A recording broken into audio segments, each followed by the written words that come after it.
Hello world for ever. நம்ம உடம்புல உள்ள தசைகள் இருக்குது பார்த்தீங்களா, அந்த தசைகளை வந்து 3 விதமாக வந்து பிரிப்பாங்க. ஸோ அது போக பார்த்தீங்கன்னா இது வந்து எந்த அடுக்குலேருந்து இந்த தசைகள் வந்து உருவாகுது. ஸோ அது போல் பார்த்தீங்கன்னா இந்த தசைகளோட எவ்வளோ நம்ம பாடியில் வந்து இருக்குது. ஏன்னா வந்து எலும்புக்கு ஈக்குவலானது வந்து தசைகள். இப்போ எடுத்துக்கிட்டிங்கன்னா ஒரு தசை அப்படின்னு எடுத்துக்கிட்டிங்கன்னா இந்த தசை வந்து நம்ம உடம்புல வந்து நடு அடுக்கு அப்படின்னு சொல்லுவாங்க. நடு அடுக்குலேருந்து தோன்றக்கூடிய ஒரு சிறப்பான டிஷ்யூ தான் வந்து இந்த தசை. ஒரு நார்மலான ஒரு பெரியவங்க கிட்ட வந்து கிட்டத்தட்ட 40லேருந்து 50% வந்து நம்ம உடம்புல வந்து மசில் தசைகளால் ஆக்கப்பட்டது தான். ஸோ இந்த தசைகளை வந்து 3 விதமாக பிரிப்பாங்க. ஒன்று வந்து ஸ்கெல்டல் மசில்ஸ் அப்படின்னு சொல்லி எலும்பு தசைகள் அப்படின்னு சொல்லுவாங்க. செகண்ட் பார்த்தீங்கன்னா விசிரல் மசில்ஸ் அப்படின்னு சொல்லுவாங்க, அதாவது உள்ளுறுப்பு தசைகள், நம்ம பாடிக்குள்ளே இருக்கக்கூடிய தசைகள். மூணாவது பார்த்தீங்கன்னா கார்டியாக் மசில்ஸ் அப்படின்னு சொல்லுவாங்க. இதுதான் பார்த்தீங்கன்னா இதய தசைகள் அப்படின்னு சொல்லி. ஸோ இந்த 3 தசைகளை பற்றி தான் பார்க்க போகிறோம். எனிவே பாண்டி ஸ்டேட்மெண்ட். ஸோ ஃபஸ்ட்டு பார்த்தீங்கன்னா ஸ்கெல்டல் மசில்ஸ். இந்த ஸ்கெல்டல் மசில்ஸ் வந்து நம்ம எலும்புகளோட ஒத்தி இருக்கக்கூடிய தசைகள்.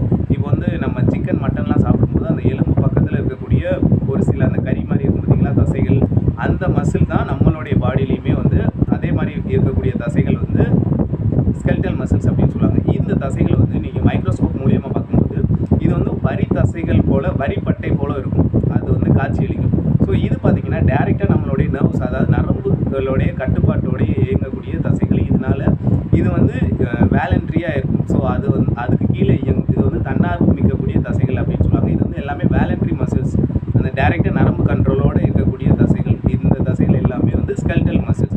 செகண்ட் பார்த்தீங்கன்னா விசிரல் மசில்ஸ் அப்படின்னு சொல்லுவாங்க. இது வந்து உள்ளுறுப்பு தசைகள். இந்த உள்ளுறுப்பு தசைகள் எங்கே இருக்குது அப்படின்னு பார்த்தீங்கன்னா நம்மளுடைய செரிமானம், நம்ம சாப்பிடக்கூடிய சாப்பாடு எல்லாம் போய் உணவுக்குள்ளே போகுது பார்த்தீங்களா. ஸோ அங்கே இருக்கக்கூடிய தசைகள் எல்லாமே மென்மையாக இருக்கும். ஸோ அது போக பார்த்தீங்கன்னா பிறப்புறுப்பு இருக்குது பார்த்தீங்களா, அந்த பிறப்புறுப்பில் இருக்கக்கூடிய தசைகள் எல்லாமே இந்த விசிரல் மசில்ஸ் அப்படின்னு சொல்லுவாங்க. இதுதான் வந்து இது வந்து ரொம்ப சாஃப்டாக இருக்கும்.